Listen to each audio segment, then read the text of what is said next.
What is up, guys? It is RSC6414 here, back with another video. This time I'm reviewing TNA Impact Wrestling. Overall, I gotta say this episode was alright. I liked last week's better, but it was alright. It wasn't great, but it wasn't terrible either. So let's go ahead and get to the review. The first thing we had MVP Kenny King and Bobby Lashley, the new stable, come out here. They were basically talking about how MVP recruited them into the stable. Basically, Kenny King talked highly of MVP, said how he joined the stable. Bobby Lashley talked highly about MVP, said that they were great friends, and Kenny King said MVP was like his big brother. And they said they both liked the idea, so they joined. And it's basically how the stable worked. And then MVP basically talked a little bit about the stable and basically how the master plan, how it executed, how everything happened. And then the Wolves music hits. Eddie Edwards and Davey Richards were the first two guys that MVP signed. That's why they came out. They talked about MVP. They said they trusted him and how could he do this. Basically, he said that they've got the skill, but they don't have the gutless intentions that he was looking for in the stable. And then Davey Richards and Eddie Edwards tried to get in a fight with Kenny King and Lashley and MVP, and basically they got the crap beat out of them the whole time.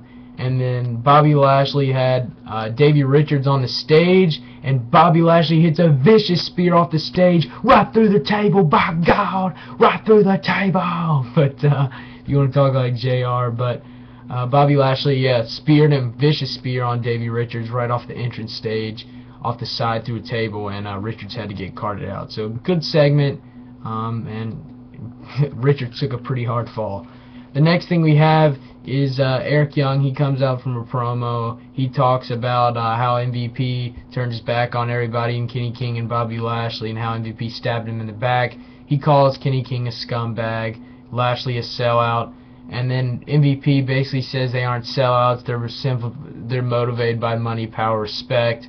Then basically then Eric Young exchanges punches with Kenny King, Bobby Lashley, and then MVP starts beating him up. So basically, this whole story, this episode, was showing the dominance of this stable. They basically beat the crap out of like 5 faces in TNA, the Wolves, Austin Aries, and Eric Young throughout the night, so 4, and then they Kazarian backstage. But basically, they beat Eric Young up. Austin Aries comes to the aid of Eric Young. He clears the ring. MVP says later tonight that Austin Aries will face Austin Aries will face MVP, and Bobby Lashley will face Eric Young. So we find out 2 matches right off the bat. Then we've got the Knockouts Open Challenge title match, Angelina Love versus Brittany. This match, Velvet Sky distracted the ref, Stifler again, and basically Angelina Love took advantage. She hits the Botox injection for the 1, 2, 3, and Angelina Love defeats Brittany, retains the Knockouts title. No surprise here. The match was whatever, and basically after the match, Gail Kim comes out when the beautiful people are attacking Brittany. After the match, comes to the aid of Brittany and clears the ring. So then after that, we have Austin Aries versus MVP. This match was back and forth. Good match. Austin Aries is on the top rope about to go for a 450. Kenny King and Bobby Lashley come out. They toss Austin Aries off the ropes, and the ref rings the bell, so Austin Aries wins via DQ. Austin Aries is getting beat down by Kenny King, Bobby Lashley in the middle of the ring, and basically Eric Young comes out for the save. He gets beaten down, and then we find out he faces Bobby Lashley. So basically, like I said, Austin Aries, Eric Young, a lot of faces getting the shit kicked out of them countlessly throughout the whole episode. That's basically reminded me a lot of Nexus in a way for the domination. But it was cool, but with 3 guys instead of like 8. But still, cool stuff. And then after that match, Aries versus MVP, Dixie Carter comes out. Bully Ray and Dixie Carter and EC3 come out. They start talking to MVP. Bully Ray comes out. He chases the Carters away. MVP said he banned both Dixie and Bully from the building. He asked why they're here. Bully calls MVP a piece of crap for betraying everybody. Basically, Bully threatens MVP, and he grabs like a pole and is going to hit Bobby Lashley, Kenny King, and MVP. They beat Bully Ray down. The trio, all three of them, are beating the crap out of him again. And then the Dixie, Carter, and EC3 come in. They put a table in the ring trying to clean up the scraps.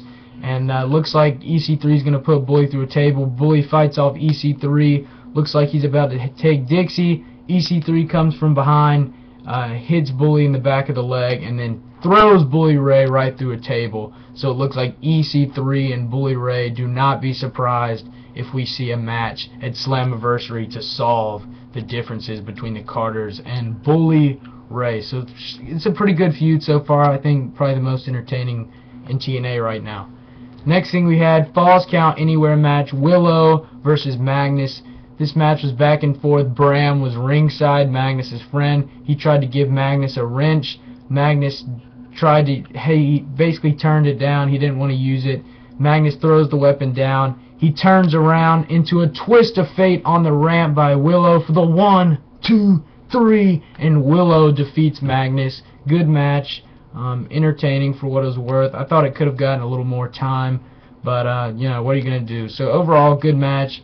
Bram basically looked at Magnus kind of pissed off, like, you're screwing us over kind of thing, and looks like we could see, I don't know, it just seems like the way Bram looks like he's going to turn. I could see a face turn with Magnus and a feud with Bram, maybe even at Slammiversary, so don't be surprised if that happens either. I think it'd be interesting.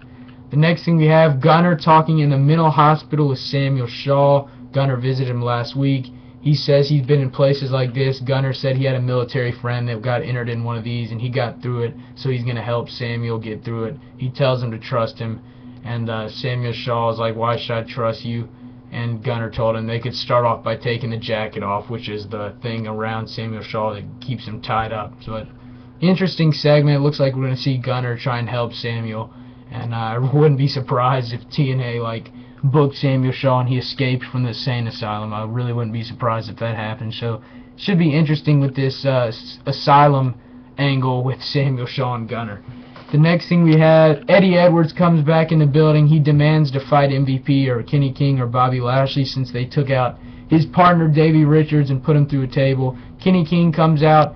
He's basically brawling with Eddie Edwards for about 5 minutes, literally ringside, and Kenny King would eventually take Eddie Edwards out by tossing him on the entrance ramp and walking to the back. Looked like Eddie Edwards was pretty shaken up on the back, but they didn't really give us much of a medical update on him. And then we've got Bobby Lashley, or Anderson, and James Storm drinking in a bar, goofing around. Anderson was paying all these drinks, acting like he was getting drunk, but really he wasn't. James Storm gets drunk. Anderson shoves a $100 bill into James Storm's mouth, beats the crap out of James Storm and says, "This is revenge." Takes out James Storm for screwing him over the past few weeks in his matches. So it looks like this is just the beginning of the feud between Anderson and James Storm. Again, don't be surprised if we see Anderson versus Storm at Slammiversary.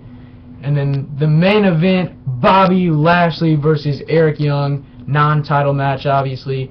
This match was back and forth. Before the match, Brian Hebner was told by MVP to do the right thing, persuading him to call the match, I guess, in his favor. This match was back and forth, pretty good action overall. Bobby Lashley would basically, or when Eric Young looked like he had the advantage here, he was on the top rope. It looked like he was going to go for the flying elbow drop until MVP and Kenny King come out. They hang Eric Young on the ropes. Brian Hebner doesn't do anything. They push him off. Bobby Lashley spears him, hits a running power slam on EY for the 1, 2, 3, and Bobby Lashley defeats Eric Young with the help of his fellow stable members. Overall, Aries comes out, tries to make the save after they're getting beat down, and he gets hit by Kenny King and taken out as well. Overall, good show, pretty good. I wouldn't say good, but not great, but not terrible. Decent show, let's put it that way. Overall grade, I'd give it 5.25 stars out of 10, 5.25 out of 10. Hope you enjoyed this video. Check out my other videos and subscribe. Thanks, guys.